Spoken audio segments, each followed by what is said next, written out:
আজকে আমরা বানাবো গ্রেপস, মানে স্টিল লাইফ স্টাডি টাইপেরই। তাই সামনে আমরা গ্রেপসের একটা ছবি রেখে দিয়েছি আর আমরা স্কেচটা করে নিয়েছি। এবার আমরা গ্রেপসের কালার নিয়ে সেটাকে ব্রাশ দিয়ে ফিল করছি।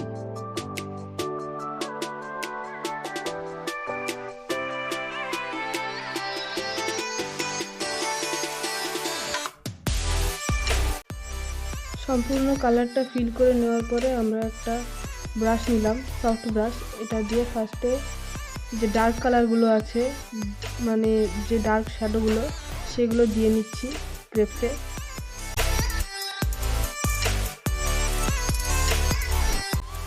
যেখানে যেখানে এক্সট্রিম ডার্ক আছে সেখানে সেখানে এক্সট্রিম ডার্কগুলো করে নিচ্ছি। ডার্ক পার্টগুলো করে নেওয়ার পরে আমরা ব্রাশটার হার্ডনেস বাড়িয়ে যেখানে যেখানে লাইট আছে সেই জায়গাগুলোতে লাইট করে নিচ্ছি।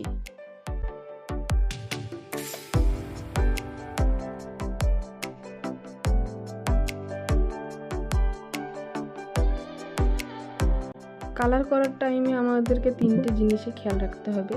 সেটা হচ্ছে ফার্স্টে আমরা মিডিল টোন, মানে আঙুরের যে মিডিল টোন কালার, সেটা নিয়ে সেটা ফিল করেছি। তারপরে ডার্ক কালারটা দিতে হবে আমাদেরকে, আর লাস্টে আমাদেরকে দিতে হবে লাইট। এবার বলি, মিডিল টোন বলতে বোঝায় যে আঙুরের একদম যেটা ডার্ক সেটাও নয়, আবার যেটা লাইট সেই কালারটাও নয়, মিডিল মাঝবর্তী যে রঙটা হবে সেটা দিতে হবে, সেটাই বলছে মিডিল কালার। সেটা দেওয়ার পরে ডার্ক দাও, তারপরে লাইট দাও।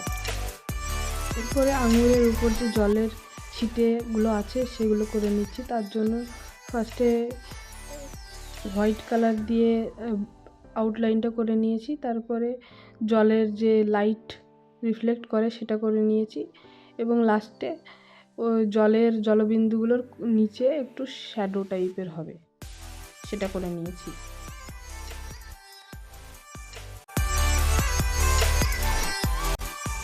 এরপর আঙুরের যে ডানটি সেটার জন্য গ্রিন কালার করে নিয়েছি, পাতাটাকে সিলেক্ট করে কালারটা করে নিয়েছি। এরপরে ডালটিতে শ্যাডো অ্যাড করলাম ডার্ক কালার দিয়ে, তারপরে পাতাটিতে শ্যাডো অ্যাড করে পাতার যে ডিটেলিংগুলো সেগুলো দিয়ে দিলাম। ডিটেলিং কিছুই নেই, শুধু শিরা উপশিরা টাইপের এগুলো করে নিলেই হয়ে গেল।